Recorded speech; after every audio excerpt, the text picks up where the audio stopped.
Today we will start with the basic concept of class 11. हम जब भी 11th में एंटर करते हैं हमारे पास बहुत बड़ा सिलेबस होता है अकाउंट्स का. अब अकाउंट्स में बहुत सारे चैप्टर्स होते हैं, लेकिन सबसे पहले हमारे लिए इम्पोर्टेंट क्या है ये समझना कि अकाउंट्स होता क्या है. हम जिस सब्जेक्ट को पढ़ने जा रहे हैं पहले उसके बारे में थोड़ी सी नॉलेज ले लेते हैं. ठीक है, तो कोई चैप्टर के पॉइंट ऑफ व्यू से नहीं कर रहे, जस्ट बेसिक अंडरस्टैंडिंग के पॉइंट ऑफ व्यू से कि क्या होता है. सबसे पहले ये वर्ड जो हमारे आगे आता है, कौन सा सब्जेक्ट है, क्या पढ़ रहे हो सर, हम अकाउंट्स पढ़ रहे हैं. तो ठीक है, हम लोग अकाउंट्स पढ़ रहे हैं, लेकिन आखिर अकाउंट्स होता क्या है. आज की डेट में आप कोई भी बिजनेस चला रहे हैं, उन बिजनेस में, किसी भी बिजनेस में कह लो, किसी भी बिजनेस में बहुत सारी एक्टिविटीज होती हैं. यह एक्टिविटीज से क्या मतलब है, बिजनेस में क्या होता है, सेल, परचेज, किसी के पेमेंट करनी है, किसी से पेमेंट रिसीव करनी है, किसी को हमने उधार बेचा था उससे पैसे लेने हैं, हम खुद उधार खरीद के लाए थे उसके पैसे देने हैं, हमने कोई सामान खरीदा बेचा, सब कुछ इसमें इंक्लूड हो जाता है. अब एक बिजनेस में एक दिन में मान लो किसी भी चीज की आपकी शॉप है, आपको क्या लगता है एक दिन में कितने कस्टमर आ रहे हैं, सर छोटी मोटी शॉप होगी 40 to 50 कस्टमर आ जाएंगे. लेकिन अगर एक बड़ी शॉप हुई तो मान के चलो करीब करीब 100-200 कस्टमर एक दिन में. अब 100-200 कस्टमर्स आएंगे, इससे क्या खरीदा, किसको क्या बेचा, ये बड़ा मुश्किल हो जाएगा हम लोगों के लिए. किसको उधार बेचा, किससे हम लोगों ने पेमेंट ली, किससे पेमेंट हमने कैश में ली, किसने चेक करा, किसने यूपीआई से पेमेंट करी, ये तो बहुत ज्यादा लंबी लिस्ट हो जाएगी. इतनी सारी बातें याद नहीं रख सकते हम लोग. तो बिजनेस की जो एक्टिविटीज हो रही है उन्हें याद तो नहीं रख सकते, तो क्यों ना हम लोग उन्हें रिकॉर्ड कर लें. ये बात भी सही है. तो फिर हम कह सकते हैं दैट प्लेस जहां पर हम बिजनेस की एक्टिविटीज को रिकॉर्ड करते हैं, उस दैट प्लेस को, उस जगह को हम क्या बोलते हैं, अकाउंट. सिंप्लीफिकेशन में कह सकते हैं accounts is a place where all business activities are recorded. मैं नहीं कह रहा हूँ कि पेपर में हम लोग यही लिख के आने वाले हैं, बट ये है कि बेसिक अंडरस्टैंडिंग के लिए बहुत बढ़िया है. कोई पूछ रहा है अकाउंट्स क्या होता है तो हमने बता दिया. Accounts is a place where all business activities are recorded. वो प्लेस क्या हो सकता है सर, वो प्लेस कोई कॉपी हो सकती है आपकी, कोई रजिस्टर हो सकता है, या हो सकता है आप ये चीजें लैपटॉप या कंप्यूटर में क्या कर रहे हो, फीड कर रहे हो, एक्सेट्रा. किसी भी जगह आप पूरा अपना हिसाब किताब बनाओ भाई, क्या कर रहे हैं. आपने एक बिजनेस ओपन किया, आपने शर्ट्स खरीदी, जीन्स खरीदी, कपड़े का बिजनेस लगा लो. आपने बहुत सारे कपड़े अपनी दुकान पे रखे, अगले दिन वो कपड़े धीरे धीरे करके आप बेचना शुरू कर दोगे. कितने कपड़े खरीदे थे, उस पर खर्चा आया, कितने का बिक गया, किसको बेचा, किसने पैसे दे दिए, किसने पैसे नहीं दिए, बहुत चीज़ों का हिसाब किताब, दुकान का रेंट, दुकान का इलेक्ट्रिसिटी का बिल, बहुत चीज़ें हैं. तो अकाउंट्स क्या होता है, हमारा काम है बिजनेस की एक्टिविटीज को रिकॉर्ड करना. हमारे बिजनेस में जो भी होगा हम उसे सब कुछ रिकॉर्ड करेंगे, क्या हो रहा है, कब हो रहा है, कैसे हो रहा है, सारा कुछ. नेक्स्ट पार्ट, एक प्रैक्टिकल एग्जांपल लेके चलते हैं. अगर हमने बात करी है बिजनेस की, तो ये लो फिर. लेकिन बिजनेस कौन स्टार्ट करता है सर, एक बिजनेसमैन. ओके, इन दोनों का आपस में रिलेशनशिप हो गया ना. एक बिजनेसमैन अपना बिजनेस खोला, सर बिजनेस खोला, ओके. कैसे बिजनेस होता क्या है, अगर कोई भी पर्सन अपना खुद का काम करना चाहता है, किसी के यहाँ जॉब नहीं करना चाहता, तो उसे हम लोग क्या बोलते हैं, बिजनेस. अब एक बिजनेसमैन क्या करता है, बिजनेस में क्या लगाता है, अमाउंट, पैसा. क्योंकि आज की डेट में आप बिजनेस करने के लिए आपके पास कुछ हो ना हो, सबसे इंपॉर्टेंट चीज तो क्या होती है, मनी होती है. उसने बिजनेस में पैसा लगाया, सर उसने पैसा क्यों लगाया बिजनेस में, ये रही ना मनी लगाई आपने बिजनेस में, क्यों लगाई. हम बिजनेस में मनी इसलिए लगाते हैं ताकि बदले में हमारे पास क्या आए, प्रॉफिट्स. पैसा कमाने के लिए प्रॉफिट्स आएंगे तभी तो हम बिजनेस में पैसा लगा रहे हैं. लेकिन हम ऑब्लिक करके लिख देते हैं लॉसेस. अरे सर अच्छा खासा आपने लिखा था कि बिजनेस में पैसा लगाया, बदले में प्रॉफिट आया, ये लॉस कहाँ से आ गए. प्रॉफिट तो वो है तो हम चाहते हैं कि हमने बिजनेस में लगाया और बदले में आए. लेकिन अगर आप एक बिजनेस चला रहे हैं तो बिजनेस में आपको प्रॉफिट भी हो सकते हैं और लॉसेस भी. प्रॉफिट कैसे होते हैं, बहुत ईजी है. आपने मान लीजिए एक शर्ट 500 की खरीदी और कस्टमर को 800 की बेच दी, 300 का प्रॉफिट हो गया। आपने एक जींस 1000 की खरीदी और कस्टमर को आपने 1500 की बेच दी, 500 का प्रॉफिट हो गया। ये भी ठीक है। लेकिन कई बार क्या होता है, हमारी सेल ज़्यादा होती नहीं है, लेकिन दुकान का रेंट भी देना है, इलेक्ट्रिसिटी का बिल भी भरना है, एम्प्लॉयज़ को भी सैलरी देनी है। तो कई बार ऐसा होता है कि 2 लाख रुपए तो हमारे खर्च हो गए, मतलब हमारे एक्सपेंसेस हो गए 2 लाख रुपीज़। और पेमेंट कितनी आई है सर? पेमेंट तो सिर्फ 1,20,000 आई है। अगर 2 लाख तो हमारे लग गए, 1,20,000 की पेमेंट आई है, 80,000 का तो लॉस हो गया हम लोगों को फिर। यानी कि हमारे एक्सपेंसेस ज़्यादा और इनकम क्या है, कम। तो प्रॉफिट और लॉस बिजनेस में कुछ भी हो सकता है आपका। तो एक प्रैक्टिकल एग्जांपल लेके चलते हैं। मान लेते हैं एक लड़का है जिसका नाम है राम। राम ने अपनी ग्रेजुएशन कंप्लीट करी और ग्रेजुएशन कंप्लीट करने के बाद उसने फादर को कहा, पापा मैं अपना खुद का बिजनेस करना चाहता हूँ। फादर ने कहा ठीक है भाई, अगर बिजनेस करना चाहता है तो कर ले, ठीक है हमें अपना बिजनेस करना, पर पापा मुझे उसके लिए थोड़े पैसों की जरूरत है। फादर कहते हैं ठीक है पैसों की जरूरत है भाई, कितने पैसे चाहिए तुझे बिजनेस करने के लिए? पापा पापा मुझे ना करीब करीब 80 लाख रुपीज दे दो, 80 लाख रुपए। अब पापा कहेंगे बेटा 80 लाख रुपए क्या करेगा? पापा बिजनेस खोलूंगा। मान लो दिल्ली में चांदनी चौक, तो चांदनी चौक में पापा मैं कपड़े की दुकान खोलूंगा, वहां कपड़े का काम बहुत अच्छा चलता है। अच्छा ठीक है, तो इसके लिए 80 लाख रुपए चाहिए। हाँ बाबा मुझे 80 लाख रुपए चाहिए, मैं अपना बिजनेस करना चाहता हूँ। बाबा कहते हैं सोच ले बेटा, बिजनेस तो करने की सोच रहा है, लेकिन बिजनेस में तो प्रॉफिट और लॉस दोनों हो सकते हैं। नहीं नहीं पापा मैंने बहुत प्लानिंग करी है, मेरे को बहुत अच्छी अंडरस्टैंडिंग है बिजनेस की, मैं कॉमर्स बैकग्राउंड से हूँ, 5 साल मैंने अकाउंट्स पढ़ा है, 5 साल मैंने बिजनेस स्टडी पढ़ी है, तो मुझे बिजनेस की अच्छी खासी नॉलेज है। फादर को भी लगा बेटे में कॉन्फिडेंस तो है, तो उन्होंने कहा ठीक है बेटा, ये मैं तेरे को 80 लाख रुपए देने को तैयार हूँ। फादर का नाम मान लेते हैं थोड़ी देर के लिए है मोहनलाल, फादर टाइप नेम। अब मोहनलाल जी क्या उसे 80 लाख रुपीज देंगे? क्या हर कोई अपने पेरेंट्स से 80 लाख रुपीज मांग रहा है, उनको 80 लाख मिल रहे हैं? किन्हीं के पेरेंट्स की कैपेसिटी ज्यादा बेटर है तो वो ज्यादा भी देते हैं, कोई थोड़े कम देते हैं, नहीं बेटा 80 लाख तो नहीं है, 40 ले लो, 10 लाख ले लो, और कुछ लोग बना कर देते हैं बेटा पैसे है ही नहीं। अब मोहनलाल जी के पास कितनी प्रॉपर्टी है, थोड़ी सी बात करते हैं। मोहनलाल जी की टोटल प्रॉपर्टी है 60 करोड़, एज्यूम कर लेते हैं। अगर मोहनलाल जी के पास 60 करोड़ की प्रॉपर्टी है तो 80 लाख तो वो अपने बेटे को दे ही सकते हैं, ये जा बेटा जी ले अपनी जिंदगी। आप बिजनेसमैन होने के वजह से आपको पैसा कहाँ इन्वेस्ट करना पड़ेगा? अपने बिजनेस में। तो जब हम लोग 10th तक पढ़ते हैं हमारे सामने बहुत कॉमन वर्ड्स आते हैं, इंग्लिश हिंदी मैथमेटिक्स लगभग कॉमन सब्जेक्ट्स होते हैं। लेकिन जब हम 11th में आते हैं हमारे सामने एक नया सब्जेक्ट आता है।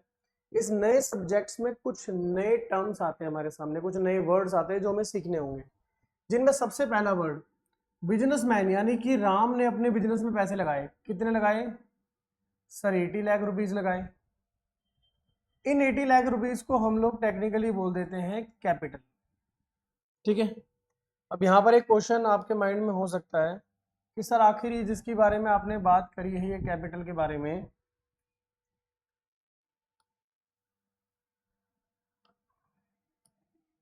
आखिर ये कैपिटल होती क्या है? ये तो माइंड में हमारे क्वेश्चन आएगा ही आएगा। तो क्यों ना कैपिटल के बारे में कुछ लिख लें कि कैपिटल क्या होती है।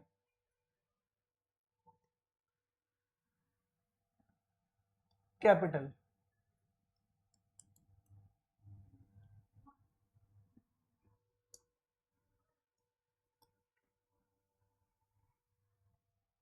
अमाउंट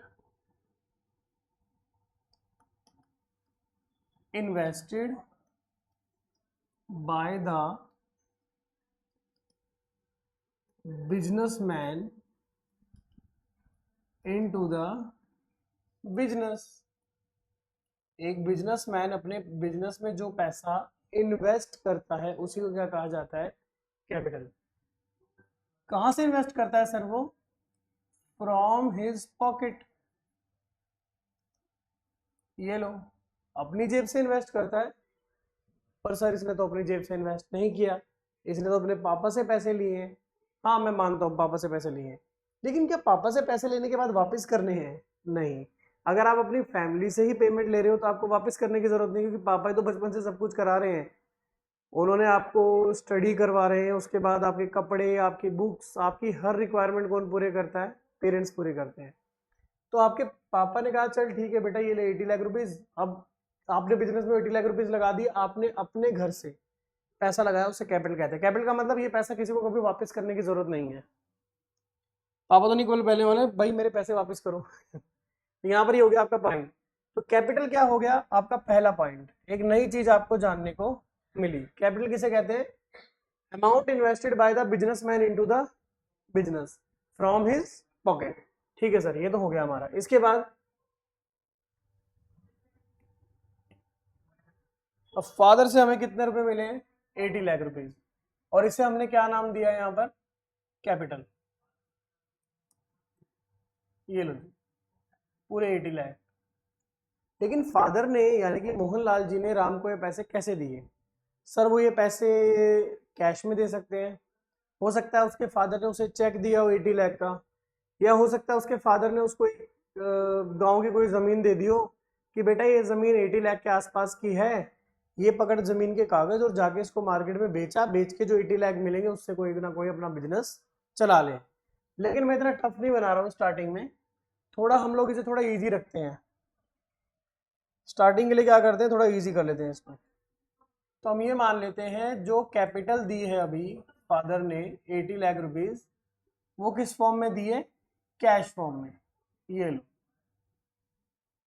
इसका मतलब ये हुआ राम कहेगा मेरे फादर ने मुझे 80 लाख रुपीज दिए हैं और कैश फॉर्म में दिए हैं, तो मेरी कैपिटल जो है किस फॉर्म में है? कैश फॉर्म में। और मेरे पास जो कैश पड़ा है वो क्या पड़ा है? कैपिटल पड़ा है। इसका मतलब कैपिटल और कैश दोनों बराबर हैं। इस टाइम पे जो उसके पास कैश पड़ा है 80 लाख रुपीज का, वही उसकी कैपिटल है। और अगर उससे पूछे कैपिटल आपकी किस फॉर्म में पड़ी है, तो कैश फॉर्म में पड़ी है। अब अपने फादर से 80 लाख रुपीज लेके हम तो निकल पड़े। अब निकलने के बाद राम ने सोचा क्यों ना अपने दोस्तों को बुला लूं, और दोस्तों के साथ जाके अपना चांदनी चौक जाता हूँ, अपनी शॉप ओपन करनी है भाई, दोस्तों की हेल्प की जरूरत पड़ेगी। तो दोस्त बुला लिए। दोस्तों ने कहा क्या करना है? कहता है यार मेरे बिजनेस खोलने, मेरी थोड़ी हेल्प करो। चलो ठीक है जी। अब जब ये 80 लाख रुपीज लेके चांदनी चौक जा रहे थे तो उनको एक माइंड समझ में आया, यार 80 लाख रुपीज इतना सारा कैश लेके दिल्ली जैसे शहर में घूमना शायद थोड़ा सेफ नहीं होगा। तो एक काम क्यों नहीं करते हम लोग इन पैसों को डाल देते हैं बैंक में। और वैसे भी एक बिजनेसमैन को बैंक अकाउंट की जरूरत पड़ेगी, क्योंकि कुछ कस्टमर ऐसे आएंगे ना जो ऑनलाइन पेमेंट करेंगे। तो आपने क्या करा? 80 लाख रुपीज बैंक में डाल दिए। 80 की जगह हम ये मान लेते हैं 75 लाख रुपीज बैंक में डाल दिए, ये ज्यादा बेटर है। अगर 80 में से 75 बैंक में जा चुका है, तो आपके पास कैश में कितना रह गया है? 5 लाख। हाँ, आप में से काफी स्टूडेंट ये सोच सकते हैं सर एक बात बताइए, 5 लाख भी कैश में क्यों छोड़ दिए सर? 5 लाख हमने इसलिए छोड़े हैं क्योंकि एक बिजनेसमैन अपने आप को कभी जीरो बैलेंस में नहीं रखता कैश के। क्या पता कब किस जगह पैसों की जरूरत पड़ जाए। इसके बाद क्या होगा? इसके बाद आप चले जाओगे, चलो आप कहेगी ठीक है सर हम तो चांदनी चौक की तरफ चले गए और हमने वहां पर जाके एक शॉप देखी। वहां पर जाके हमने एक शॉपकीपर से बात भी करी। हमने कहा सर हमको ये दुकान चाहिए। उसने कहा, कोई बात नहीं सर, मिल जाएगी आपको ये दुकान किराए पे, पर इस दुकान का किराया करीब करीब 50,000 होगा। हमने कहा सर ऐसा है, पैसा बहुत है हमारे पास, आप ये बताइए दुकान कितने की है? तो उसने कहा, भाई अगर ऐसी बात है तो दुकान 40 लाख की है। हमने कहा बात ही खत्म। चेक बुक से एक चेक काटा और हमने उसकी शॉप उससे ले ली। कितने रुपए में? 40 लाख रुपीज में। कितने रुपए में? 40 लाख रुपीज में। अगर हमारी शॉप हमारे पास 40 लाख की आ गई है, तो अब तो बैंक में 75 नहीं रहे होंगे, बैंक बैलेंस गिर गया। बैंक में कितने रह गए? 35 लाख। बैंक में 35 लाख है, कैश आपके पास 5 लाख है, शॉप कितने की आ चुकी है? 40 लाख की। हम जो आम लाइफ में वर्ड यूज करते हैं शॉप ही वर्ड यूज करते हैं, एक्चुअल में शॉप होती क्या है? एक लैंड होती है, उसके ऊपर एक बिल्डिंग बनी होती है, उस बिल्डिंग में आप अपनी दुकान चला रहे हो। सर अगर हम उस बिल्डिंग में दुकान ना चलाएं और उसमें एक एटीएम ओपन कर दें तो आप उसे एटीएम बोलोगे। अगर वहां पर एक पान वाला बैठ जाए तो आप बोलोगे तो पान वाला है। अगर वहां पर आप एक मान लेते हैं कोचिंग सेंटर ओपन कर दो, आप कहोगे तो कोचिंग सेंटर है। अगर उस जगह पे कोई रहने लग जाए तो आप कहोगे तो घर है। अब क्वेश्चन आता है, लैंड के ऊपर जो बिल्डिंग बनी हुई है वो बिल्डिंग आपका घर है, दुकान है, एटीएम है, क्या है? आप कहोगे सर डिपेंड करता है किस पर्पस के लिए यूज हो रहा है। अगर पर्पस साइड में रख दिया जाए तो वो चीज है क्या, एक लैंड और लैंड के ऊपर बनी हुई बिल्डिंग। तो हम इसे शॉप ना बोल के शॉर्टकट में क्या बोल सकते हैं, लैंड एंड बिल्डिंग।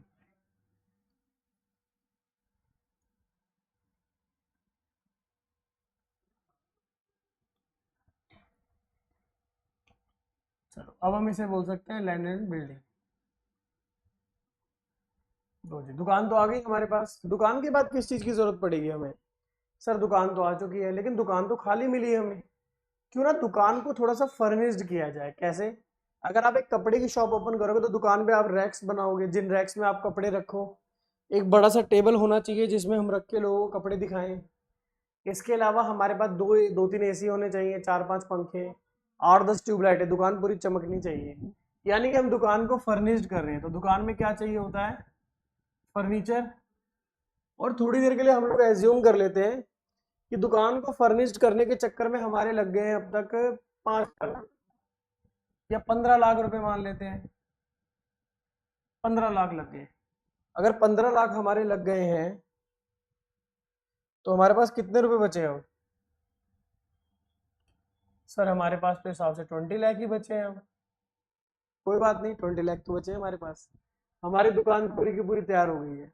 20 लाख तो बैंक में बचे, कैश में 5 लाख और भी बचे हैं। ठीक है, क्या अभी हमें और किसी चीज की जरूरत है, सर दुकान तो पूरी तैयार हो गई लेकिन दुकान में वो सामान है ही नहीं जिसे बेचना है। क्या सामान दुकान में रखा है और क्या बेचना चाहते हैं हम लोग, हम लोग सर कपड़े बेचना चाहते हैं। तो यहाँ पर एक और आइटम आनी चाहिए, कपड़े। ठीक है, गुड्स के नाम से लिख देते हैं। सर ये गुड्स क्या होता है अब, चलो गुड्स के बारे में बात करते हैं। आखिर ये गुड्स होते क्या है। Goods are those items which we purchase to sell। कोई भी दुकान पे सामान रखा हो जो आपने खरीदा ही इसलिए था ताकि उसे बेचा जा सके, वो आपके गुड्स है। सब्जी वाले के पास जितनी सब्जी होती है वो बेचने के लिए होती है, गुड्स होते हैं। एक फ्रूट वाले के पास जितने फ्रूट होते हैं, बर्तन वाले के पास बर्तन होते हैं, कपड़े बेचने वाले के पास कपड़े होते हैं, फर्नीचर बेचने वाले के पास फर्नीचर होता है। आपकी दुकान पे बहुत सारा सामान हो सकता है लेकिन जो सामान आपने बेचने के लिए रखा है उसी को क्या कहा जाता है, गुड्स। जैसे आपने कभी कपड़े की दुकान पे सुना होगा, सर हिंदी में तो इसको माल बोलते हैं, कि सर अब एक काम करना, मंडे को आना, नया माल आएगा। इसका मतलब वो बोलना चाहता है मंडे को मैं और गुड्स लेके आऊंगा, आप उसमें से चेक कर लेना अगर आपको कोई पीस पसंद आ रहा हो तो what do you mean by goods, आप जो भी सामान दुकान पे रख रहे हो बेचने के लिए। तो मान लेते हैं आप एक किराने वाले स्टोर पे गए, किराने वाले अंकल से आपने कहा अंकल 1 किलो दाल दे दो, वो भी गुड्स है। 1 किलो चावल दे दो, अंकल जी 1 किलो नमक दे दो, सब गुड्स है। लेकिन अगर आप करियाने वाले अंकल के पास जाके कहो अंकल आप अपना पंखा दे दो, अंकल आप अपना फ्रिज दे दो, वो आपको अपना पंखा और फ्रिज नहीं बेचेंगे। क्यों, क्योंकि पंखा और फ्रिज गुड्स नहीं है, वो उन्होंने दुकान पे बेचने के लिए नहीं रखा है। तो इसका मतलब ये हुआ इस सिचुएशन में,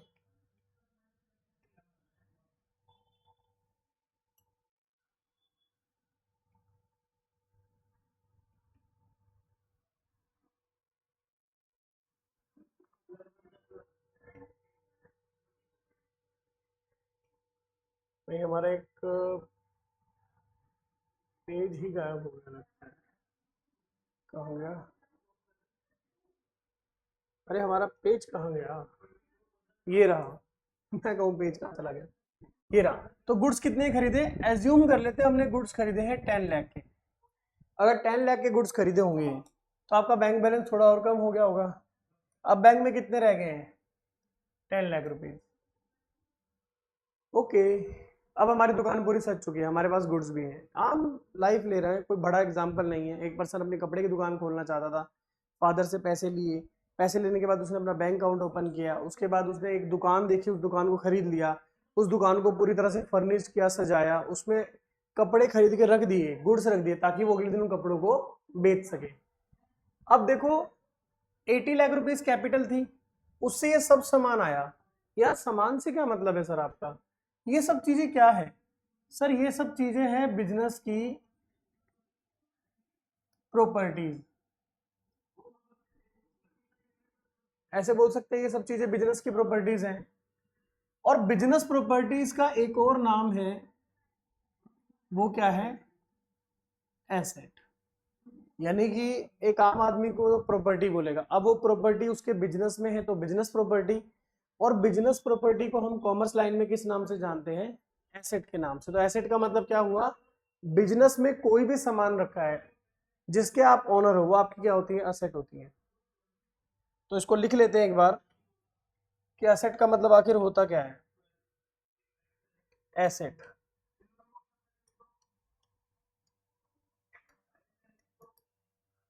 बिजनेस properties are called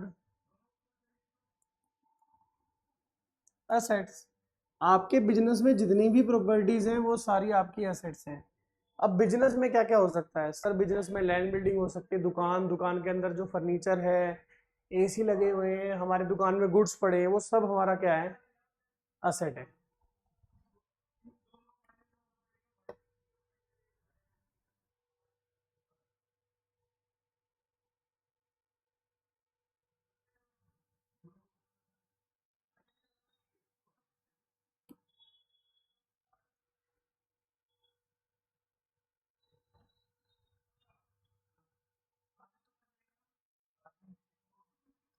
अरे फिर गायब हो गया हमारा तो ये।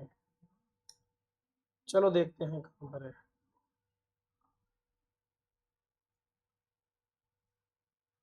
ये रहा। इसका मतलब जो हमने बिजनेस में कैपिटल लगाई थी, उसी से हमने क्या खरीदी है? एसेट्स। हमने बिजनेस में कैपिटल कितनी लगाई थी सर? 80 लाख। तो हमारी एसेट्स भी कितनी हो गई? 80 लाख। सर एसेट्स कैपिटल के बराबर कैसे हुई? आपके पास फादर ने कितने रुपए दिए थे सर? 80 लाख रुपीज। आपने 80 लाख रुपीज से बैंक अकाउंट खोला, दुकान खरीदी, आपने गुड्स खरीदे, जितना भी आपने परचेज किया वो 80 लाख से किया। यानी कि जितने फादर ने आपको 80 लाख रुपीज दिए होंगे, उतनी आपके पास क्या होंगी? असेट्स होंगी। इसका मतलब कैपिटल हमेशा किसके बराबर होती है? असेट्स के बराबर। वो क्यों होती है? क्योंकि कैपिटल के अमाउंट से ही आप सारी क्या करते हो? असेट्स परचेज करते हो। तो capital is equal to assets. ये तो हो गया। अब ये दुकान अपना बस ठीक है, सारा कुछ हो गया। 3-4 दिन बाद एक हवन करवाएंगे, एक मुहूर्त करवाएंगे अच्छा सा, और उसके बाद हमारी जो ये शॉप है कंटिन्यूटी में चलती रहेगी। इतने में एक दोस्त ने कहा, भाई एक बात बता, तूने अपनी दुकान पे सिर्फ जेंट्स कपड़े क्यों रखे हुए हैं? कहता भाई देख, मुझे लेडीज कपड़ों की इतनी नॉलेज नहीं है, और जेंट्स कपड़े रखने में दिक्कत क्या है? ये भी अच्छे खासे बिकेंगे। तो आपके फ्रेंड ने कहा, भाई ये कपड़े ये भी अच्छे खासे बिकेंगे, आपको इससे भी अच्छी खासी इनकम होगी, लेकिन आप देखो ज्यादा शॉपिंग कौन करता है? फीमेल्स करती हैं। अगर आपके पास जेंट्स की जगह फीमेल्स कपड़े भी होंगे तो फिर ज्यादा प्रॉफिट होगा। मैंने कहा फिर अब मैं क्या करूं, मैं तो नहीं खरीदे फिर। कहते हैं काम करते हैं और कपड़े खरीद लेते हैं। चलो ठीक है। तो इन्होंने एस्टिमेट लगाया कि दुकान पे और कितने कपड़े रखने पड़ेंगे कि मेल फीमेल दोनों हमसे कपड़े खरीद सके, जेंट्स और लेडीज दोनों। तो इनका एस्टिमेट आया कम से कम 20 लाख रुपए और चाहिए हमारे को। लेकिन एक बात सोचो, बैंक में 10 लाख है, कैश 5 लाख है, दोनों को मिला के 20 लाख नहीं है, और हम इन दोनों का यूज भी नहीं कर सकते ज्यादा। वो क्यों? फिर तो कैश भी जीरो हो जाएगा और बैंक बैलेंस भी जीरो हो जाएगा। फिर पता लगा आप एक ऐसे बिजनेसमैन हो कि आपके पास 1 रुपए भी कैश नहीं और आपके बैंक में कुछ भी नहीं है। अब क्या करें? 20 लाख कहाँ से लाएं? पहला ऑप्शन तो ये है ना कि पापा के पास चलते हैं दोबारा, कि पापा आपने 80 लाख रुपए दिए थे ना, 20 लाख और दे दो, थोड़े और गुड्स खरीदने हैं मुझे। पर इसमें तो ये मतलब हो जाएगा कि मेरा प्लान खराब था, पापा को बड़ी मुश्किल से तो मनाया था कि सब पापा मेरे पास बहुत बढ़िया प्लान है, आप दे दो बस 80 लाख रुपए। और बड़ी मुश्किल से 80 लाख रुपए निकाले, अचानक से दोबारा बोलो 20 लाख रुपए और दे दो। तो क्या करें? एक काम करते हैं ना, एक बिजनेसमैन की तरह सोचते हैं। हम एक काम करते हैं, किसी बैंक चलते हैं और बैंक से बोलते हैं सर 20 लाख का लोन चाहिए। लोन मतलब सर यहाँ पर तो लोन का मतलब बन जाएगा कि आप एक लाइबिलिटी लेने के मूड में हो। लाइबिलिटी कितनी? 20 लाख। ऑल ओवर आप बैंक से क्या ले रहे हो? लोन ले रहे हो। सर लोन तो ठीक है, लेकिन लाइबिलिटी का क्या मतलब होता है? चलो देखते हैं कि लाइबिलिटी का हमारे लिए क्या मतलब है।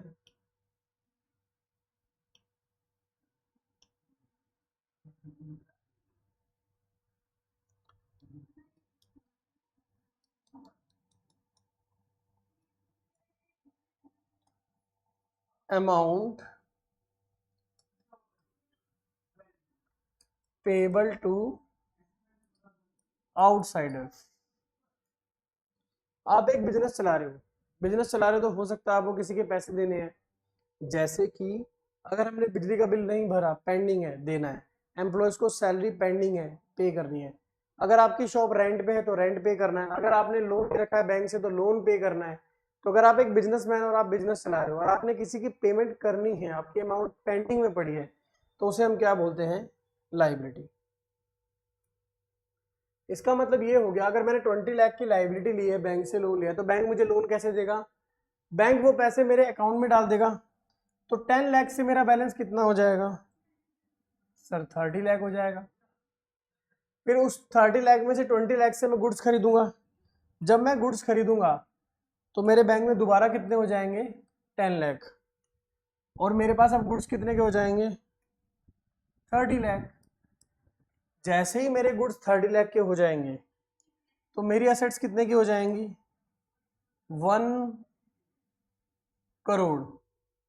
अब कई बार स्टूडेंट कहते हैं कि असेट्स 1 करोड़ की हैं तो कैपिटल 80 लाख की है, तो क्यों ना कैपिटल को भी 1 करोड़ कर दे।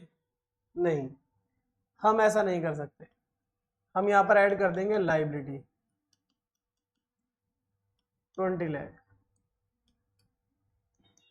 एक बात बताइए सर, हम यहाँ पर ऐड करें लायबिलिटी, कैपिटल क्यों नहीं, क्योंकि कैपिटल का मतलब क्या बताया था मैंने आप लोगों को, amount invested by the businessman into the business from his pocket, अपनी जेब का जो पैसा लगाया है। और लायबिलिटी तो वो है जो अपना नहीं है, एक दिन किसी को पे करना है, पेबल है, पे करना बाकी है, पेंडिंग है, ये दोनों में फर्क है। अब सर कौन सा लायबिलिटी होती है और कौन सी कैपिटल। अगर एक बिजनेसमैन को बिजनेस में पैसा लगा दिया और वो पैसा उसका अपना था, उसे किसी को वापस नहीं करना है, तो वो कैपिटल है। अगर बिजनेसमैन ने बिजनेस में एक पैसा लगा दिया लेकिन वो पैसा किसी और से लेके लगा रहा, वो पैसा एक दिन वापस करना है, तो वो क्या बन जाएगी, लायबिलिटी। तो इस पूरे जितनी भी हमने अब तक अंडरस्टैंडिंग करी है उससे एक बात तो क्लियर हो गई है, वो क्या,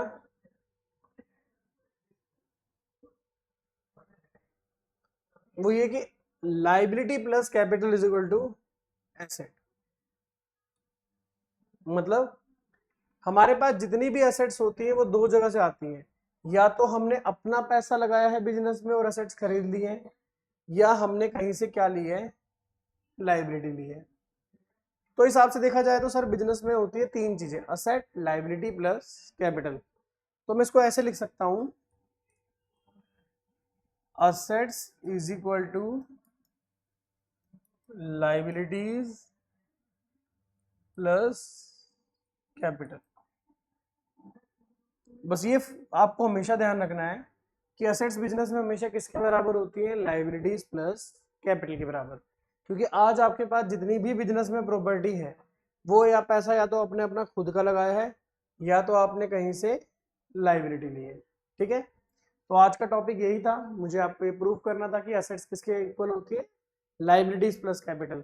चैप्टर नंबर 5 या 6 होगा आपका, अकाउंटिंग क्वेश्चन के नाम से होगा। अकाउंटिंग क्वेश्चन यही प्रूव करते कि assets are always equal to liabilities plus capital. बाकी नेक्स्ट क्लास में बात करते हैं इस बारे में।